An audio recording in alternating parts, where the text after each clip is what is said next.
कलकत्ता गोविंद भवन 2 अगस्त 1959।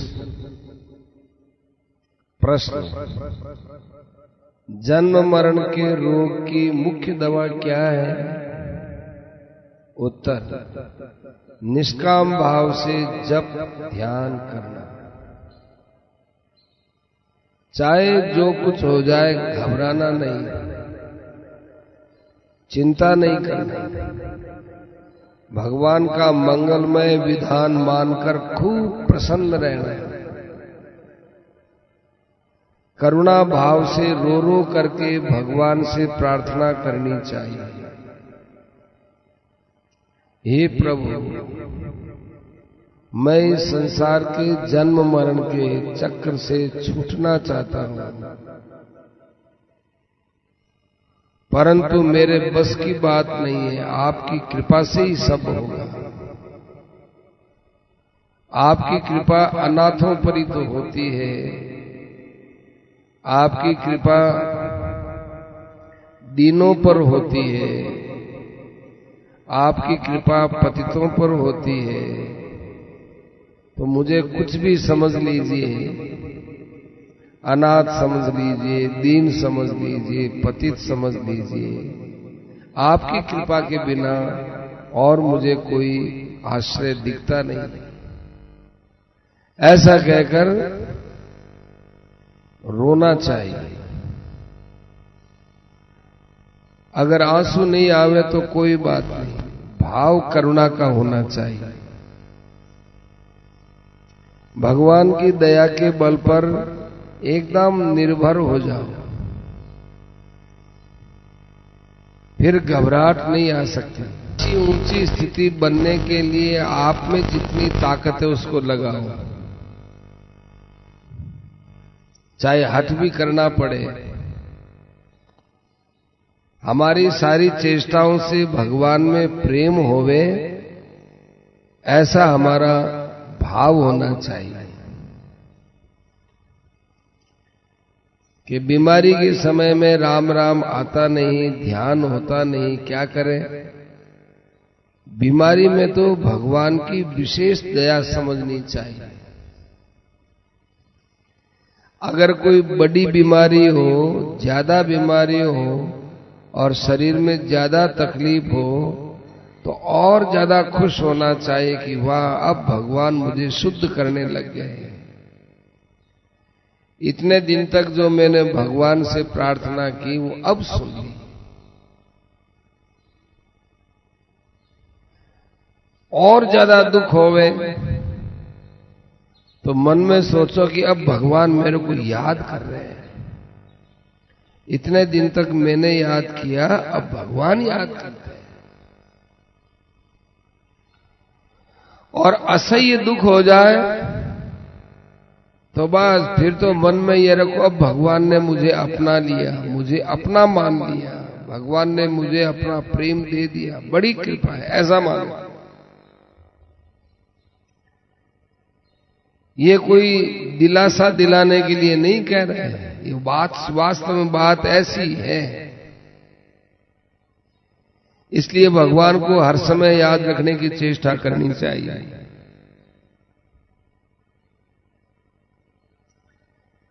भगवान से कहो कि हे भगवान, मेरे शरीर को चाहे कितना ही कष्ट दे दो, कितनी बीमारी दे दो, दुख दे दो, पर आप में मेरा प्रेम बना रहे, इसको आप मत छोड़ो।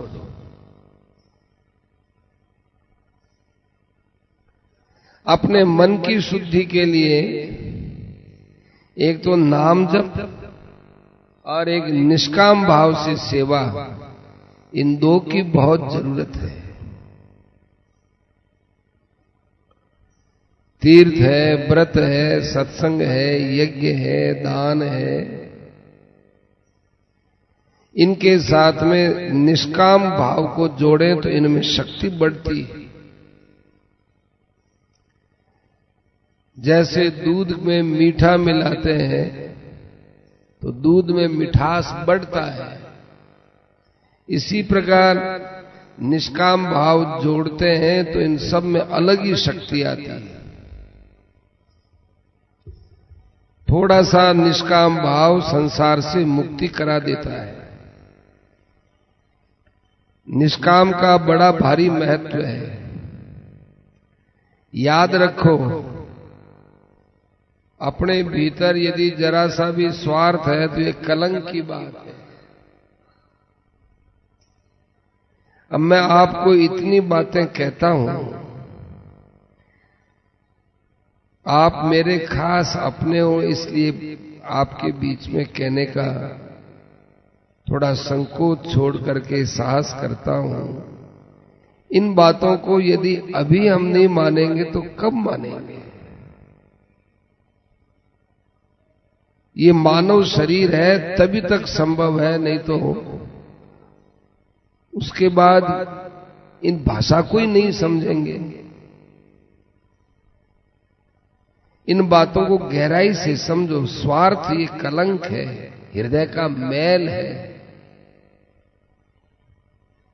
राग और द्वेष है, ये सब हमारे अंदर की खास बीमारियां हैं। इधर ध्यान दो।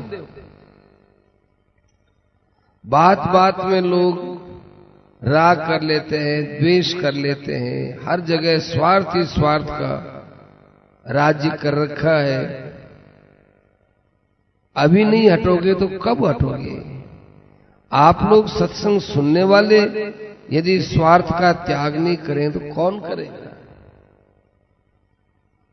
हमको आराम मिल जाए, हमको सुख मिल जाए, हमको सुविधा मिल जाए,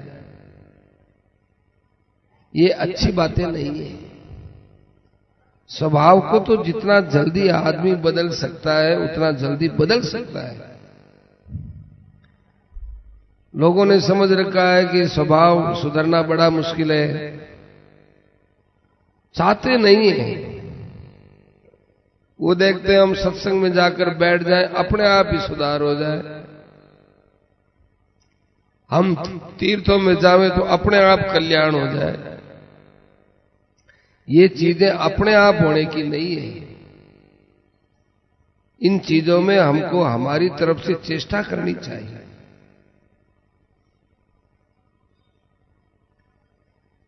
आप विचार करो कि शरीर से परिश्रम करने से कुछ नहीं बिगड़ता है। जो कुछ तकलीफ होती है वो प्रारब्ध से होती है। जीवन मरण प्रारब्ध का खेल है। बीमार हो तो दवाई लो, पथ्य परहेज रखो, पर उसके लिए दुखी मत हो। परिश्रम आदि का काम करना चाहिए। काम इतना करना चाहिए कि हमको रोकना न पड़े कि भाई अब हमारी हिम्मत नहीं है। इतना नहीं, जितना हो सके आराम से। ये जो गीता प्रेस का काम है ये बेकार नहीं है, ये साधन का काम है, भगवान का काम है। गीता प्रेस में जो 10 घंटा काम करते हैं उनको 18 घंटा काम करना चाहिए। गीता प्रेस का जितना काम है वो सब साधन ही है।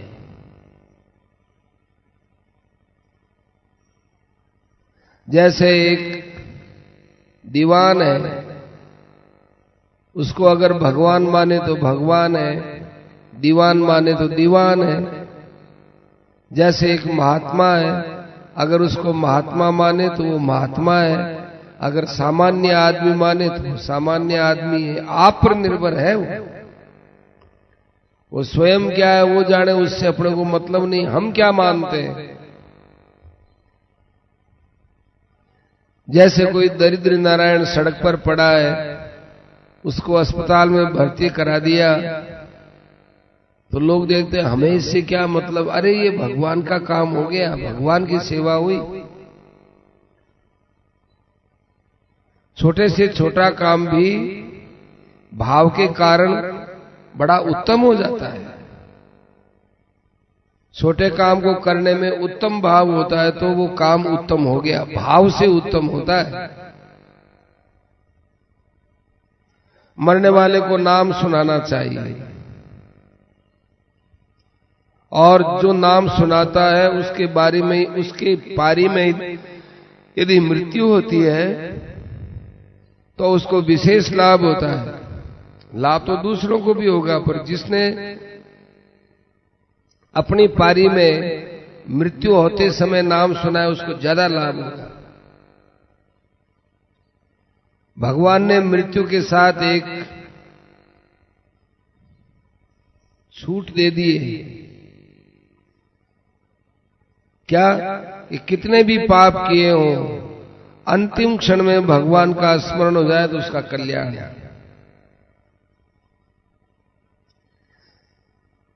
और रहस्य की बात बताएं कि गीता प्रेस के पुस्तकों का प्रचार ये परम सेवा है। और कुछ सेवा मानते हैं, हम इसको परम सेवा मानते हैं। भगवान गीता में कहते हैं सब काम सेवा है, पर निष्काम भाव से करने पर परम सेवा है। गीता प्रचार, पुस्तक प्रचार, मृत्यु के समय नाम सुनाना, सत्संग की बातें सुनाना, ये परम सेवा है। बीमारों को अस्पताल में भर्ती कराना, अगर वहां के कंपाउंडर लोगों को कुछ देना भी पड़े तो देना चाहिए। वो पैसा सीधा भगवान की गोलक में जाता है। ये घूस नहीं है, ये इनाम है। उसके अपना क्या स्वार्थ है? ये अपना कोई स्वार्थ नहीं, ये इनाम है।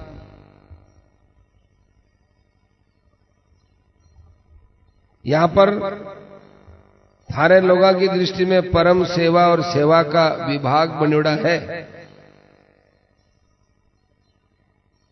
पर मां की दृष्टि में सब परम सेवा है।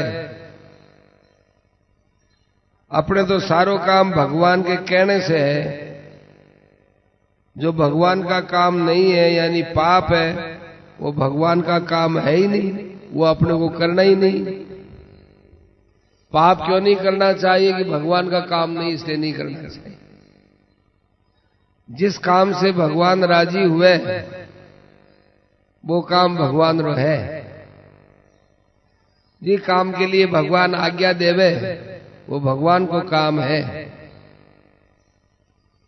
जिस काम के लिए भगवान ने आज्ञा दी नहीं वो भगवान का काम नहीं है, वो नहीं करना।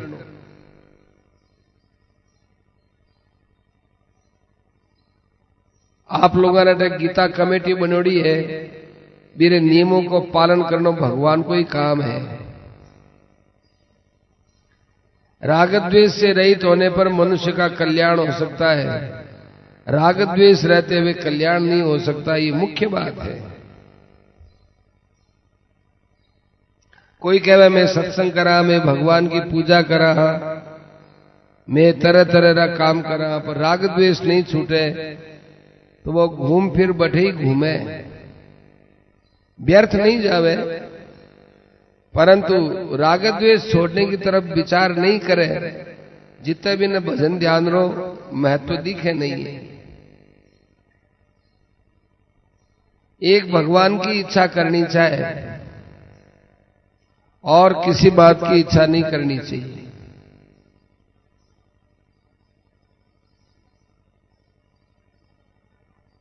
कोई कहे कि हम तो भगवान को बहुत चाहते हैं लेकिन भगवान आते ही नहीं है, क्या बात है? तो अपने मन को टटोलो कि आपको कहीं संसार की इच्छा है क्या? ईमानदारी से टटोलो। कोई न कोई पदार्थों की, भोगों की, संसार की इच्छा है, इसलिए भगवान का अटकाव हो रहा है। ममता केवल भगवान में करो। ये परिवार ममता करने के लिए नहीं मिला है। ममता को मैल कहा है, ममता मल जर जाए। मनुष्य होकर के और संसार में ममता करे ये कलंक है, मनुष्यता के लिए कलंक है। परिवार तो सेवा के लिए मिला है। अपने को 12वें अध्याय के 13वें श्लोक से 19वें श्लोक तक जो भक्तों के लक्षण बताए हैं उनको जीवन में लेना चाहिए। अद्वेष्टा सर्वभूतानां मैत्र करुण एव च। भक्तों के लक्षण में सबसे पहले अद्वेष्टा कहा है, किसी से द्वेष मत करो। आप संसार में किसी से ही राग नहीं करोगे तो द्वेष नहीं होगा। किसी के साथ द्वेष है इसका मतलब किसी के साथ राग है।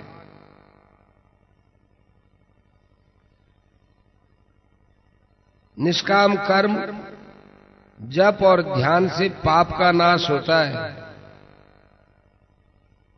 जप से पाप का नाश होता है, पर ध्यान से विशेष नाश होता है और भगवान की कृपा से अवश्य नाश होता है। ने श्रेणी बताई।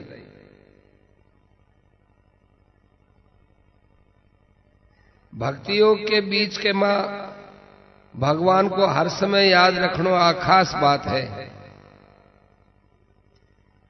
गीता जी के 8वें अध्याय के 14वें श्लोक में जो मेरा नित्य निरंतर स्मरण करता है उसको मैं सहज में ही प्राप्त हो जाता हूं।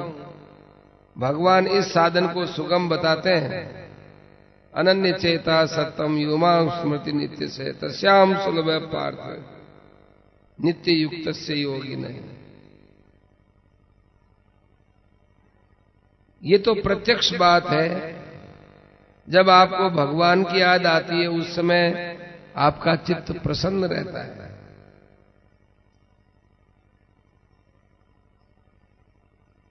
किसी भी भाव से नाम जप किया जाए अच्छा है, पर श्रद्धा पूर्वक करो, बहुत दामी है। तुलसीदास जी ने नाम के जप पर जितना जोर लगाया है उतना स्मरण पर जोर नहीं दिया। नाम जप को गीता में भगवान ने अपना स्वरूप बताया है।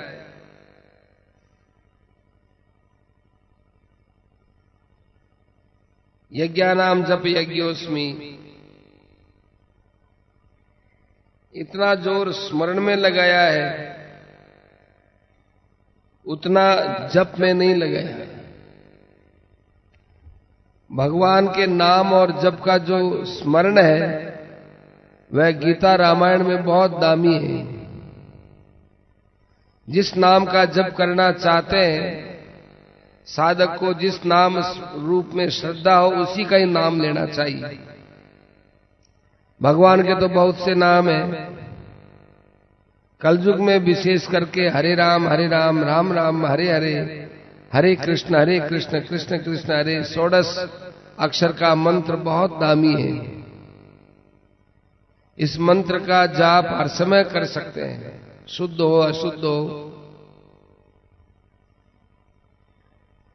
अगर 3.5 करोड़ का जप किया जाए और निष्काम भाव बन जाए तो पार पड़ गई।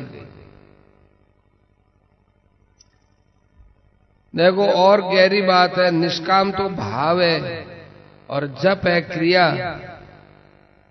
अगर किसी के साथ निष्काम भाव जोड़ दिया जाए तो वो बहुत दामी हो जाता है। मैं तो और सरलता से कहता हूं केवल जप से ही भगवान मिल सकते हैं। हरे राम पाप का हरण करने वाला होने के कारण भगवान का नाम हरि है।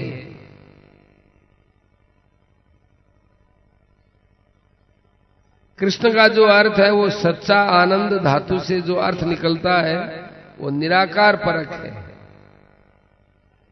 राम का अर्थ जो सब में रमण करता है वो राम है।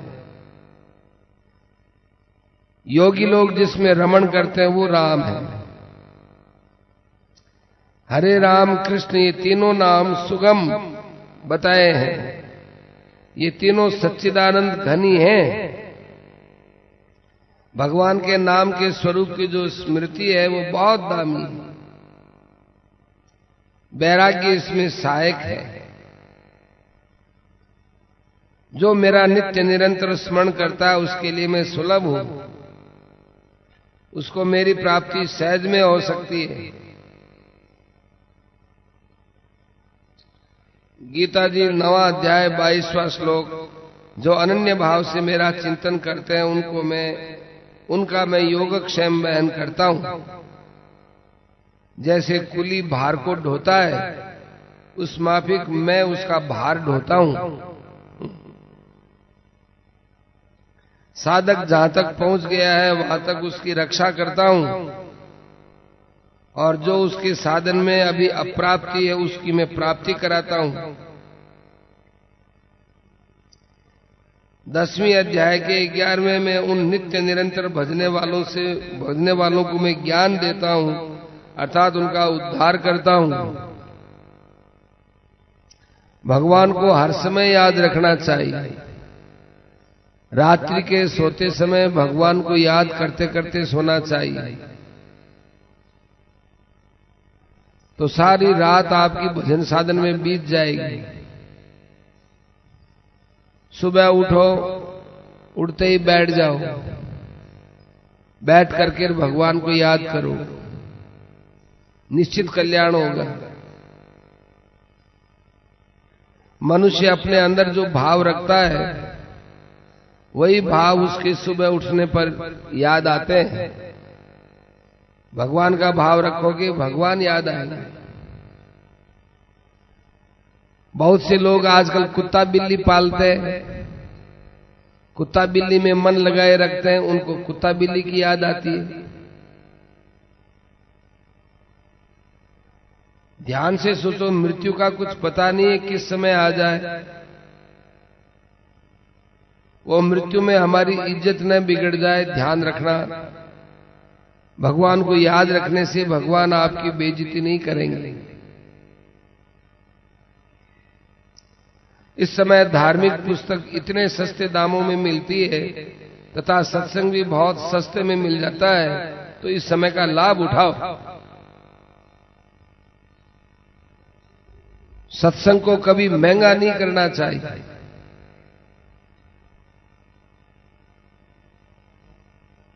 ये बहुत बड़ी सेवा है। 400 वर्ष पहले तुलसीदास जी, कबीरदास जी, मीराबाई हुए, उस समय उन्होंने बहुत से आदमियों का कल्याण किया होगा। हमें तो लगता है वैसा का वैसा समय अभी आया हुआ है। कितनी गहरी बात है। आप लोगों को लाभ उठाना चाहिए, नहीं तो फिर बहुत पश्चाताप करना पड़ेगा। मनुष्य स्वार्थी होता है, पर परमार्थ के अंदर स्वार्थ लगाओ। जल्दी से जल्दी काम बनाओ। आप लोगों को मानव शरीर मिला है, अब दोष अपना है, दूसरों को दोष मत लगाना। सो परत्र दुख पावई, सिर ध्वनि ध्वनि पछताए, कालई कर्मई ईश्वरी, मिथ्या दोष लगाए, ये पाप है। दूसरों की गलतियों को सुनो मत, देखो मत, कहो मत। कान से सावधान रहो, जीभ से सावधान रहो और आंख से सावधान रहो, नहीं तो इनके मार्ग से वे दोष आपके अंदर चले जाएंगे। हमने कई बार कहा है, फिर कहते हैं दोष अपने देखो, दूसरों को मत, दूसरों के मत देखो। महात्मा की परीक्षा नहीं होती है। जिसके संग से हमारे अंदर देवी संपदा के लक्षण आवे, जिसके कारण से हमको भगवान की बातें अच्छी लगे, हमारी दृष्टि में वो महात्मा है। उनसे जितना काम बना लो, आगे आपको जरूरत होगी तो और मिल जाएंगे। जिनके संग से अच्छी जागृति होती है वो अच्छे पुरुष होते हैं। भगवान का भक्त होगा, उसके दर्शन से जिसे भगवान की स्मृति, भगवान की याद आए, वो महापुरुष है।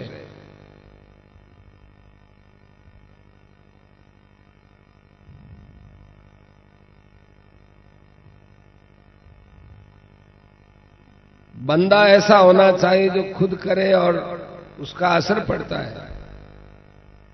केवल कहे और आप खुद करें नहीं, उसका असर नहीं पड़ता है।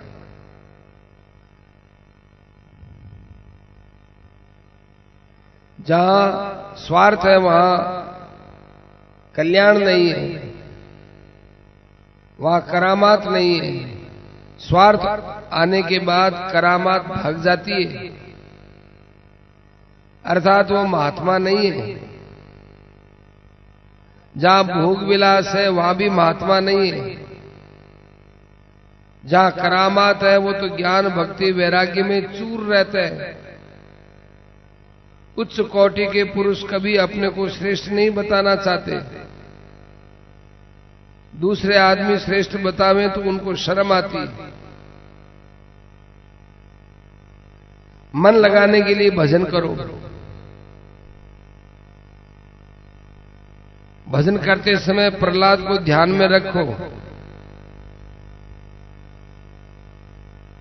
प्रहलाद जी ने अपने पिता को कह दिया कि पिताजी कौन सी अग्नि में डाल रहे हो, ये तो अग्नि ठंडी है। कौन से समुद्र में डाल रहे हो, यहां तो कोई पानी है ही नहीं। कहां पर्वतों से पटकते हो, यहां तो ऊंचाई है ही नहीं। दवाई क्या है? नाम जप। तीनों पर जोर देना चाहिए। भगवान के लिए सब चीजें अर्पण करने को तैयार नहीं। भगवान के प्रेम के लिए जिसके हृदय में जलन नहीं, वो भक्त कैसा?